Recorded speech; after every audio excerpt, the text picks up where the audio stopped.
Hey, Matt Wilson here with this weekend's rock videos, because I'm going to do two today, as usual. And the subject of today's program is the Stooges and Iggy Pop in the 70s. So, the Stooges catalog, as you know, there's only three main albums. So, I'm going to augment that with, not only the three Iggy albums that came out in the 70s, but some other Stooges releases in the 1970s that, if you were a fan, you owned them.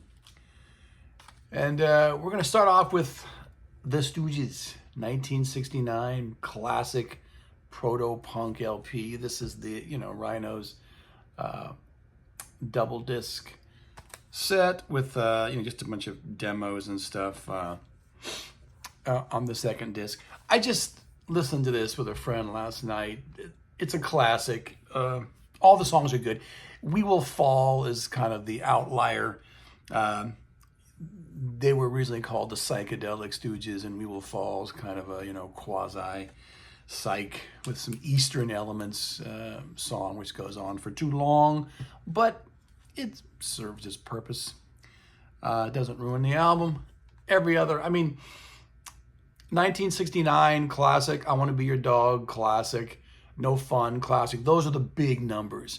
And then Real Cool Time and Not Right and Little Doll are all kick-ass Stooges numbers.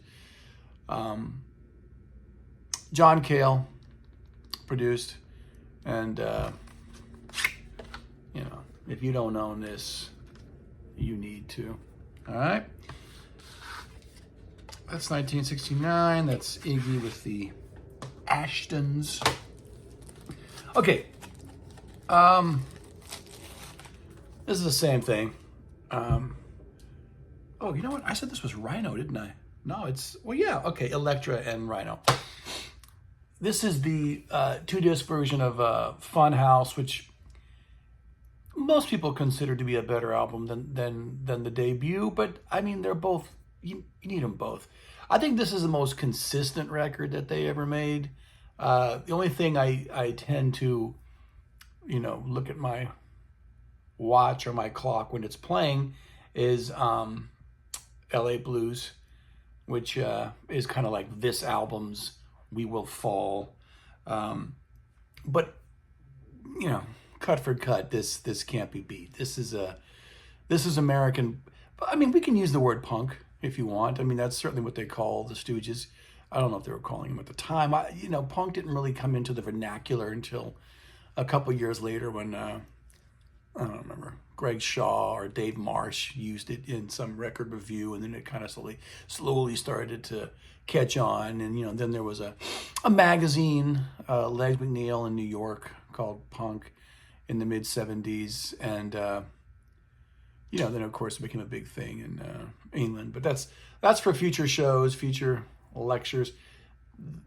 This, for all intents and purposes, is punk rock, just like the Stooges' first album is. And while I'm talking about Funhouse, I mean, no discussion of Funhouse is complete without talking about Rhino Handmaids. Isn't that a cool looking box? They used the whole LP cover to cover all four sides. This is I gotta tell you, it's, as anyone who owns this box can tell you, it is a bit of a chore to get through. It is, 8 discs? No, 6 discs of just endless. Actually, you know what? It's 6 discs, but then they've got this 7th disc too. So it is 7 discs. It's just like endless versions of the same songs, done the same way.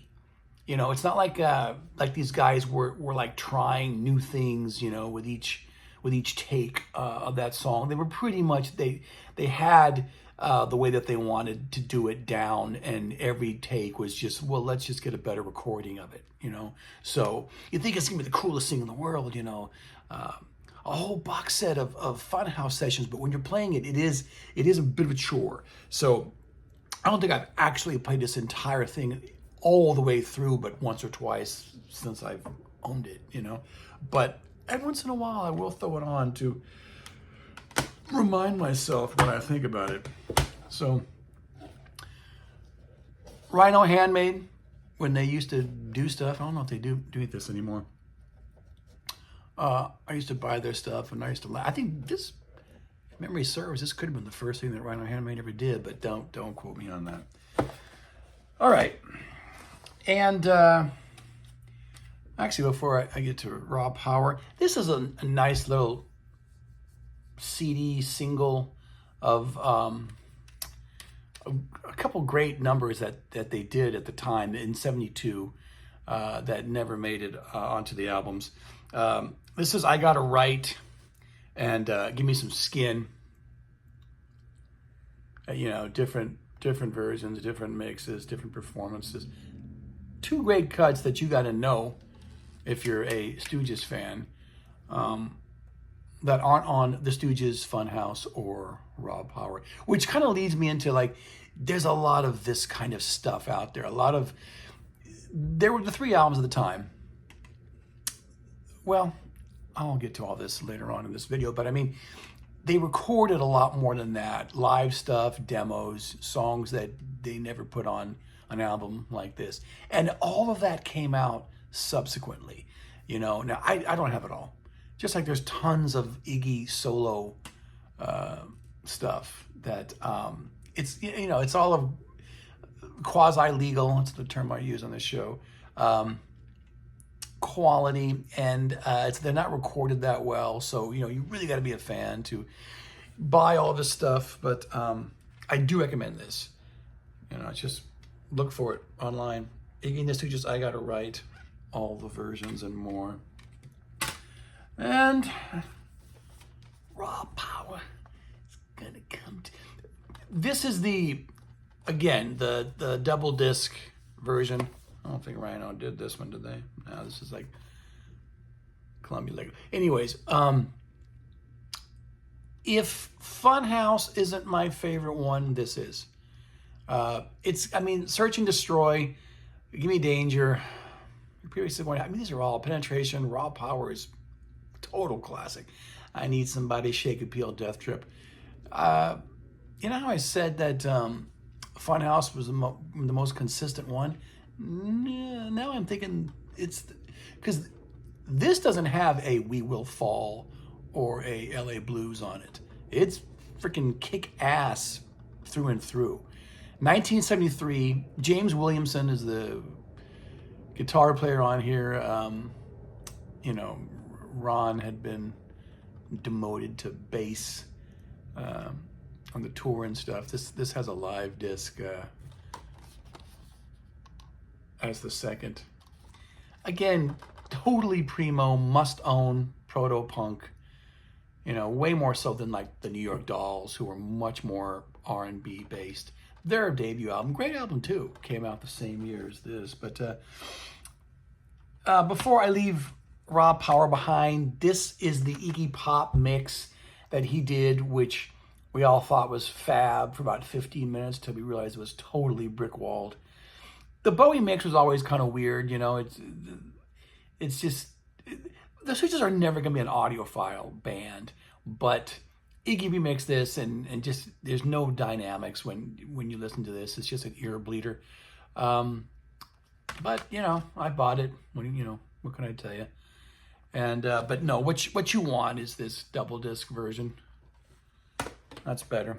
Okay, so after the demise of the Stooges, well, they still toured. If Raw Power came out in '73, they were touring in '74, and after that, we got the Metallic KO record. This is a 2-disc version. Metallic KO was recorded over 2 nights, one in '73, one in '74, in the same location, I think. Yeah. Michigan Palace in Detroit. Yeah.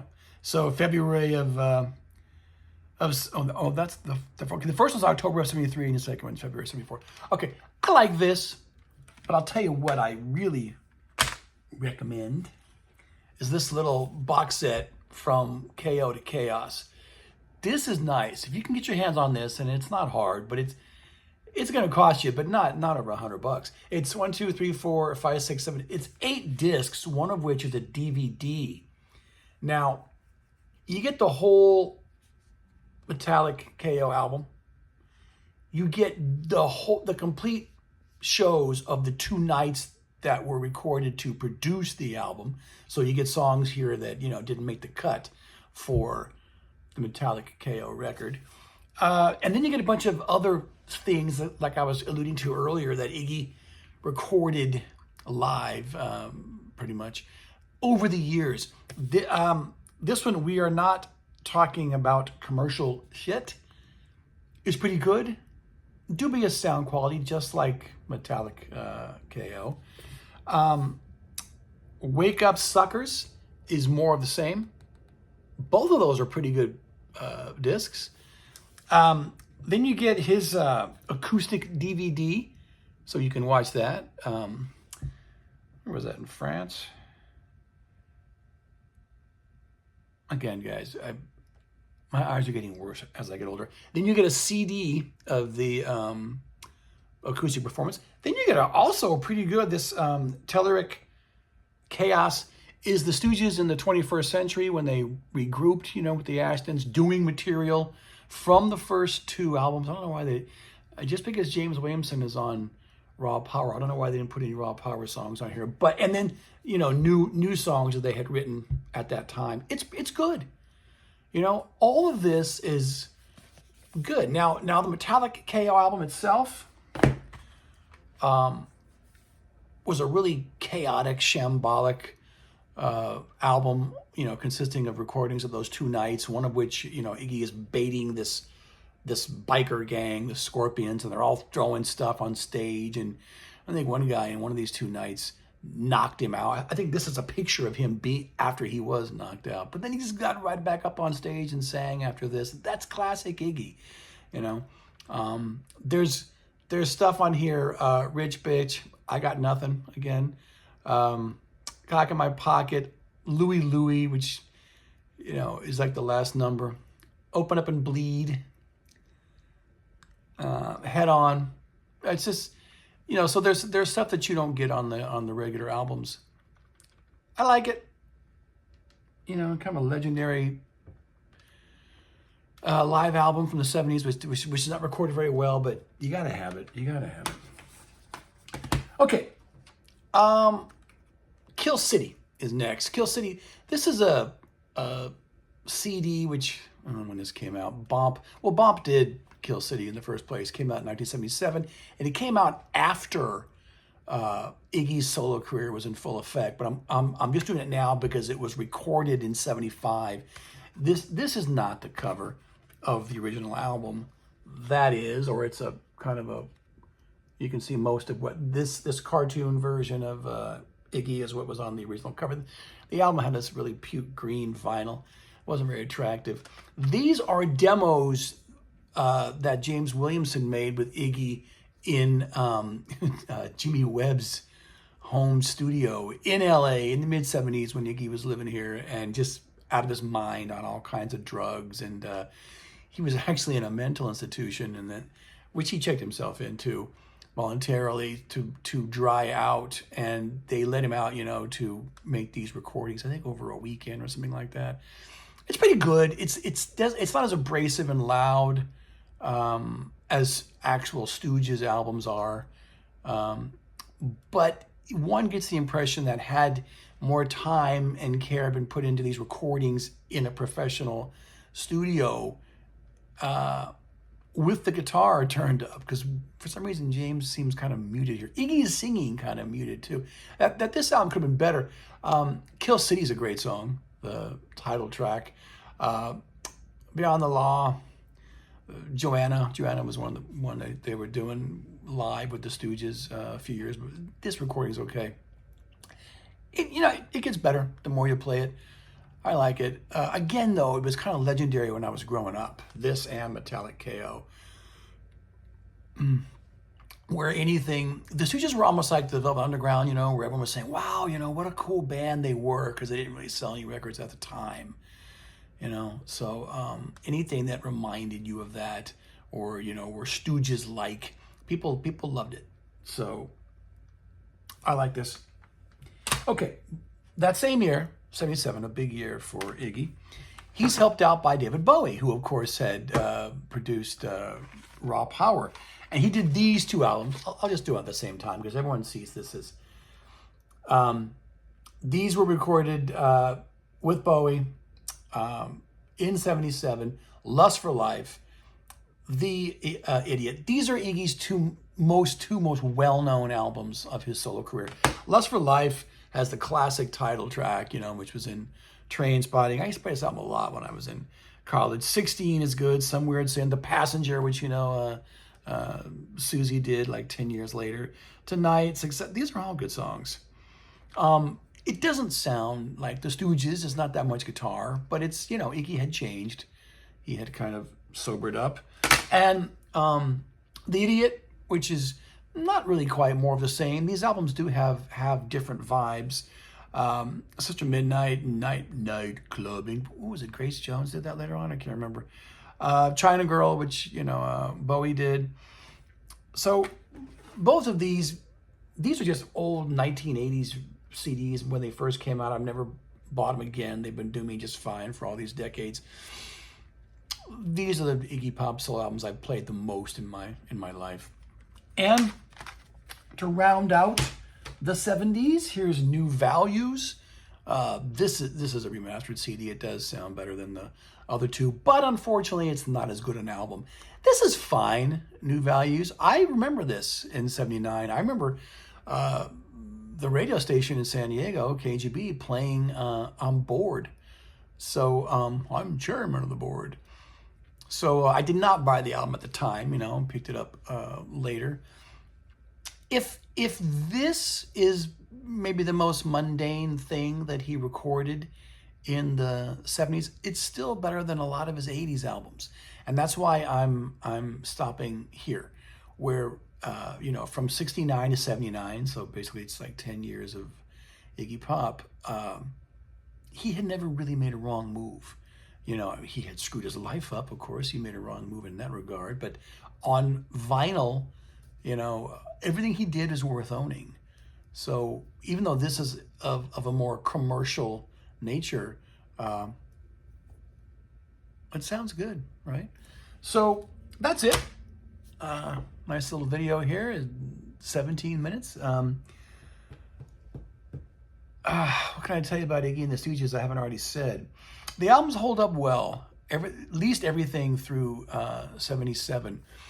He's still around. He's one of those guys where it's like Keith Richards or something. He's like, I can't believe of all he's been through. But he was a total, I think, wasteoid for longer than Keith. The thing about Keith though is that you don't know what Keith does anymore. I mean, did he stop drinking? Did he stop? I know he's not on heroin anymore, but I mean, but whatever. I don't want to get into his personal life, but Iggy, I mean, having to be institutionalized, I can't imagine Keith ever doing that. Anyways, Iggy Pop and the Stooges, great proto-punk band, Iggy Pop, good solo career in the late 70s. I love him. Hope you do too. Hasta la vista.